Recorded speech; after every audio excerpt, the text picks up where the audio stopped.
Okay. No one likes paperwork. Delays in the processing of paperwork is one of the main reasons of unhappiness in business. Như chúng ta biết rằng không có ai thích công việc giấy tờ cả, bởi vì cái thứ nhất là nó rất nặng nề, thứ hai là nó sản sinh ra rất nhiều các loại giấy tờ và đặc biệt là không làm cho chúng ta hạnh phúc. And blockchain facilitates massive switch to digital signatures.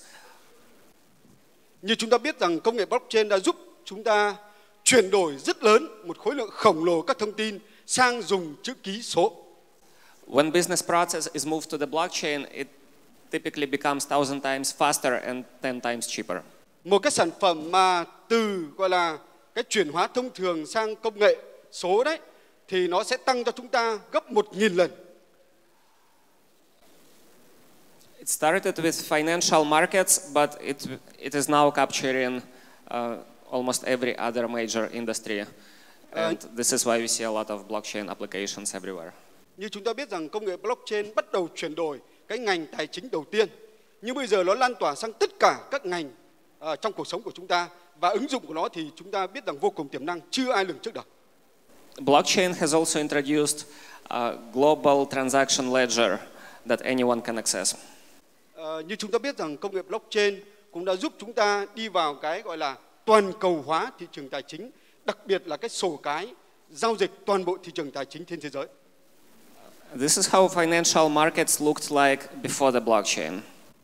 Đây chúng ta nhìn trên cái biểu đồ của chúng ta đấy, thì đây là thị trường tài chính trên thế giới trước khi có công nghệ blockchain ra đời. Each region of the world was pretty much isolated from each other. Chúng ta biết rằng trước khi công nghệ blockchain ra đời đấy, thì cái thị trường tài chính thế giới là hoàn toàn bị cách biệt, không có tính kết nối. When company needed to raise money, they would normally shop with local investors. They could only talk to investors in their city. Như chúng ta biết rằng một cái công ty mà họ làm ăn thương mại và giao dịch tài chính với nhau thì họ phải kết hợp với các công ty tài chính ở địa phương để đầu tư và giao dịch cả một cái khâu quá trình đấy. And a lot of innovative projects could not raise money before the blockchain because there were no investors in their region who can understand the technology. Trước khi có công nghệ blockchain thì rất nhiều các nhà đầu tư và các công ty doanh nghiệp nhỏ đấy, họ không có khả năng để kiếm được lợi nhuận bởi vì không có các nhà đầu tư, mà công nghệ blockchain lúc đó thì họ lại chưa hiểu biết, và cái thứ hai là công nghệ cơ bản cũng không nắm được. This is what blockchain does to the world of finance. Đây cái hình thứ hai là khi công nghệ blockchain ra đời thì cái thị trường tài chính thế giới của chúng ta nhìn hoàn toàn khác, mang tính kết nối toàn bộ. It made the financial markets truly global. It no longer matters where you are located. Ở đây là làm cho cái thị trường tài chính của chúng ta đấy là hoàn toàn được kết nối và phát triển cực kỳ nhanh. Cái điều quan trọng nhất đó là không phân biệt bạn ở đâu, thời điểm nào, chỗ nào, lúc nào. Companies now issue tokens of their projects in this global financial ledger, and investors from all around the world can invest in companies regardless of the location. Cái công nghệ blockchain thì nó giúp là tạo ra một cái sổ cái giao dịch toàn cầu mà các tập đoàn, các công ty họ có thể đầu tư với công ty, với bạn hàng nào ở bất cứ địa điểm nào trên thế giới, không phân biệt thời gian và không gian. It typically takes 10x improvement in any measurement for a startup to become viral. Như chúng ta biết rằng là cái sổ cái giúp cho công nghệ blockchain đấy, cho toàn cầu, thì cái sự tăng trưởng của nó khủng khiếp, tăng trưởng về mọi mặt. Như chúng ta biết rằng là cho một cái gọi là công ty hoặc một cá nhân khởi nghiệp nào đó thì cái sự lan tỏa của nó rất lớn. For example, Facebook simplified the sharing of information with friends. Before Facebook, you had to invite somebody to your birthday, you had to make 100 phone calls. Now you post just one message. It's 100x improvement. This is why it's viral. Như chúng ta biết, tôi lấy ví dụ vậy, tại sao nó gọi là lan tỏa nhanh? Cái ví dụ của Facebook đấy, ngày trước chưa có công nghệ blockchain thì nếu mà muốn mời người bạn ở bên Pháp thì phải thực hiện hàng chục cú điện thoại hoặc tin nhắn. Nhưng bây giờ chỉ cần một cái tin nhắn thôi thì hoàn toàn giúp chúng ta có thể kết nối biết bao nhiêu bạn bè lấy từ một nước khác. Google simplified the search of information. Before Google, you had, in order to find an answer to some question, you had to go to library and spend hours digging through the books. Cái ví dụ thứ hai đó là cái bộ máy tìm kiếm của Google đã giúp chúng ta là tìm kiếm thông tin một cách vô cùng hữu hiệu. trước khi có Google, có blockchain, bạn có một câu hỏi mà muốn cần trả lời thì bạn phải đến thư viện, bạn phải đọc hàng chục cuốn sách thì mới tìm ra câu trả lời của mình. So blockchain does a number of 10x and sometimes 1000x improvements in financial markets. Chúng ta biết rằng công nghệ blockchain đấy là nó cải thiện cái ngành tài chính và giao dịch trên thế giới tốc độ khủng khiếp và mỗi một ngày nó càng cải thiện thêm. It increased the speed of the investment transaction from weeks, sometimes months to seconds. Chúng ta biết rằng là thực hiện một giao dịch của các cái tập đoàn tài chính ấy, là trước kia là hàng tuần, nhưng bây giờ chỉ giảm xuống còn có hàng giây thôi. It also reduced its cost by at least order of magnitude. Thứ hai nữa là chi phí mà giao dịch đấy thì giảm xuống một cách khủng khiếp. And it made the market truly global by removing the borders. Cái thứ hai là giúp cho cái giao dịch liên quốc gia vượt qua các biên giới là kinh khủng, chúng ta không thể lường được. Blockchain token is the world's first universally accepted financial instrument. Chúng ta biết rằng là cái mã token của blockchain là một công cụ tài chính đầu tiên được chấp nhận trên toàn thế giới. It is the first contract that is understood in every country with the internet regardless of the language. Đây chính là một cái loại hợp đồng mà chúng ta nói rằng kỷ nguyên của internet đã đem lại cho toàn thế giới chúng ta sử dụng cái công cụ tài chính mà được toàn thế giới chấp nhận. So before the token, investors typically wouldn't buy shares of company written in the language that they cannot understand. Trước khi có cái mã token đấy của blockchain thì các cổ đông, những người mà muốn mua cổ phần của các công ty thì họ phải thực hiện những cái giao dịch mà thậm chí là bản thân họ là trong các hồ sơ đấy họ cũng không hiểu biết về cái quy định của hồ sơ khi mua cổ đông của một công ty. Nhưng blockchain và token đã giảm thiểu toàn bộ cái quy trình đấy. But the same investors buy in tokens of companies located in Eastern Europe, in Vietnam, in Africa, South America, in all the countries speaking all the languages, regardless of the language of the company founders. Cái thứ hai là với cái công nghệ blockchain và mã token này thì giúp cho tất cả những người, cái thứ nhất ở Việt Nam, ở châu Phi, châu Mỹ Latin, ở Đông Âu là có thể thực hiện được hợp đồng giao dịch mua bán một cách dễ dàng, bất cứ không phân biệt ngôn ngữ, màu da, tiếng nói. The token itself is just a template, like a blank piece of paper that can be filled with all sorts of different terms and contracts. Chúng ta biết rằng token đấy nó là một cái mã phát hành gọi là chung, nhưng là bất cứ một đồng tiền điện tử nào thì cũng có thể phát hành một cái token với cái tên đặc thù mà cái người sáng lập đấy đưa ra để cho một cái đồng tiền điện tử của mình. For example, it can be a share of a company. Ví dụ đây có thể là cổ phần của một công ty. The image is a little bit corrupted, but we are looking at the first case of government recognized shares of company that exist only in Ethereum blockchain. Đây chúng ta thấy một cái ví dụ mà gọi là cái cổ phần của một công ty được đóng dấu bằng chuỗi của chính phủ, đã được xác nhận đây là một cái đồng tiền là hợp lý, hợp pháp, đã được dùng như là một tài sản, đấy, thanh toán, lưu trữ. This company was incorporated in Marshall Islands. Công ty này là có giấy phép đăng ký kinh doanh ở tại mình gọi là hòn đảo, mình gọi là Marshall. But it is also happening in the US, as we see on the next picture. Thứ hai nữa là ở một cái tiểu bang gọi là Malawi đã ký một cái dự thảo đấy luật là cái blockchain trở thành luật và được công nhận. More and more governments around the world giving legal recognition to the blockchain-based contracts. Chúng ta biết rằng là ngày càng có nhiều chính phủ trên thế giới là phải thừa nhận cái tính hợp lý và cái giá trị của blockchain đem lại. Here is another example. The state of Wyoming recently recognized a legal status of the utility tokens. Đây là một ví dụ thứ hai là cái tiểu bang Wyoming đấy đã định nghĩa là đồng tiền mã hóa, token nó là một tài sản, đấy, một loại tài sản mới. Okay, now we are switching to the next part of my presentation. It is about cryptocurrency exchanges. Đấy là những cái gì mà tôi vừa trình bày, những cái đã và đang diễn ra với công nghệ blockchain. Bây giờ tôi sẽ chuyển sang một phần trình bày thứ hai của tôi. The first generation of exchanges were centralized. Cái đầu tiên đấy đó là phi tập trung. Owners of the tokens didn't have any control over the tokens on their balance. So exchange can disappear and people would lose all the money. Okay. Tôi nghe nhầm anh đấy. Trước khi có công nghệ blockchain thì là toàn bộ cái việc giao dịch ở đây là tập trung, do quản lý tập trung. Và khi công nghệ blockchain ra đời đấy thì nó thu thập toàn bộ các cái tài sản giao dịch và nó xóa bỏ toàn bộ cái sổ cái mà đặt tập trung của các hãng, của cái công ty quản lý cái dữ liệu tài sản đấy. They also still very vulnerable to hacks. So if somebody hacks pooled exchange account, all the money are lost and exchange operator cannot do anything about it. Ở đây thì vẫn có những cái rủi ro, là cái thứ nhất là nếu như một người chủ tài khoản nào đó mà muốn thay đổi đấy, cái tài khoản hay gọi là cái sổ cái giao dịch nội bộ của mình, thì cái số dư và những số liệu đấy có thể là bị thất thoát, có thể là không được xác minh. This model was okay for traditional financial markets because there were legal ways to revert transaction. Đây chính là cái mô hình giao dịch tài chính truyền thống, như là cái người quản lý số liệu mà giúp cho cái việc giao dịch quản lý của cái bên gọi là nắm thông tin tập trung. But blockchain transactions are irreversible, so this model is not very practical. Vậy thì khi công nghệ blockchain ra đời thì cái mô hình quản lý giao dịch tài sản tập trung này không còn giá trị nữa, không còn hợp lệ nữa và không có giá trị với công nghệ blockchain.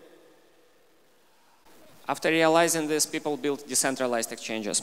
Sau khi người ta nhận thấy tính phức tạp như thế này thì một mô hình thứ hai ra đời, đó là mô hình là phi tập trung. Where the exchange function is embedded in the blockchain and anyone with cryptocurrency key can participate in the exchange. Với cái mô hình là cái sàn giao dịch đấy, phi tập trung này thì tất cả mọi người đều có thể thực hiện được cái giao dịch đấy nếu như họ muốn và họ có tiền để đầu tư. The typical problems of the decentralized exchanges is that governments don't like them because there is no identification. Một cái vấn đề mà người ta gọi là cái rủi ro và không được chính phủ của các nước chấp nhận, đó là cái gọi là người ta không thích bị quản lý từ cái tập trung bây giờ chuyển sang phi tập trung, nghĩa là mọi người ai cũng có thể tự quản lý cái tài sản và cái giao dịch của mình.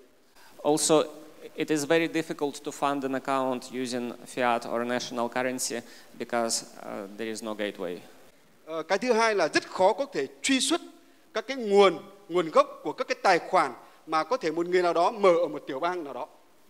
So let's try to think how this problem can be solved. Bây giờ thì tôi sẽ giúp là tìm cách nào để giải quyết cái vấn đề này. Ethereum allows us to write any data in the blockchain.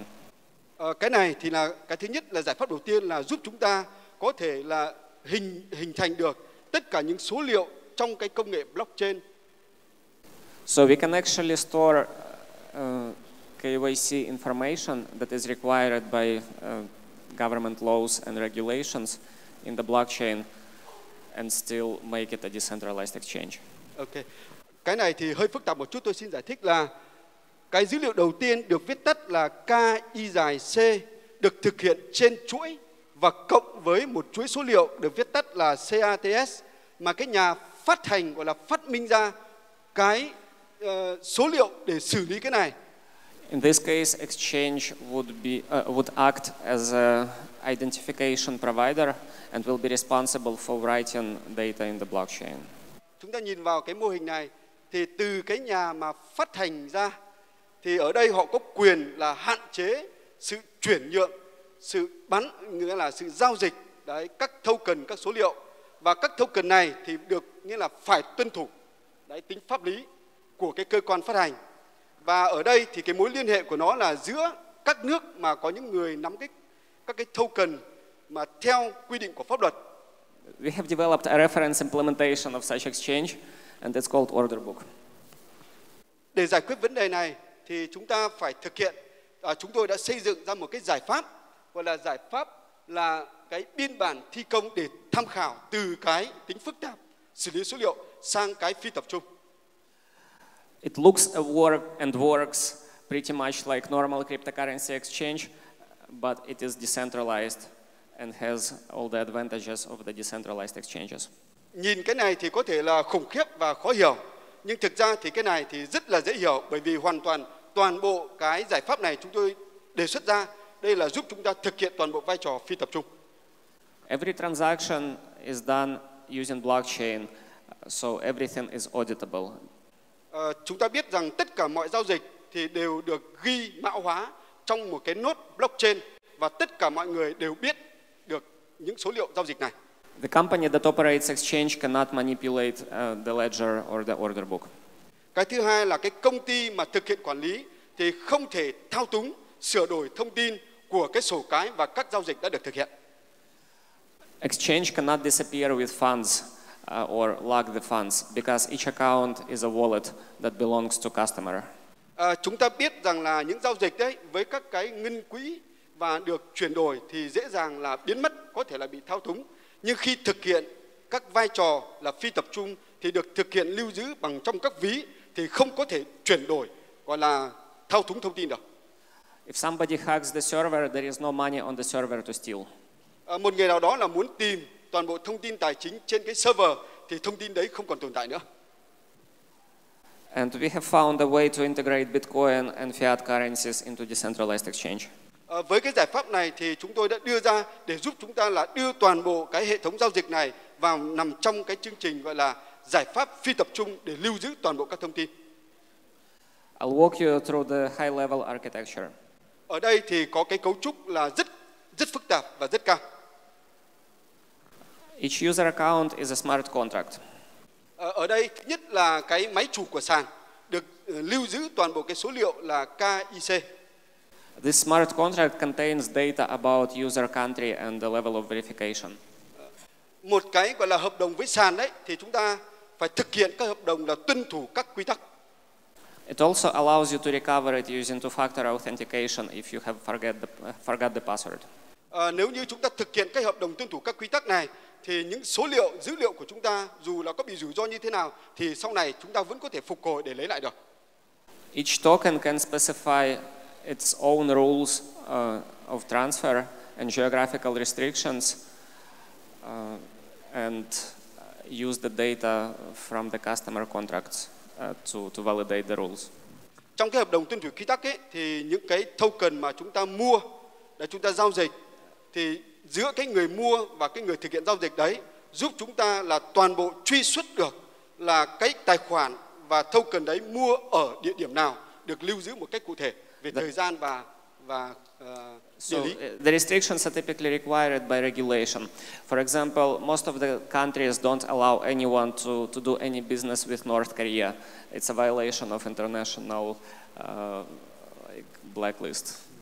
Như chúng ta biết rằng về mặt pháp lý thì hợp lý là chúng ta thấy công ước quốc tế là cấm tất cả các nước cá nhân nào giao dịch với một gọi là Bắc Hàn Quốc.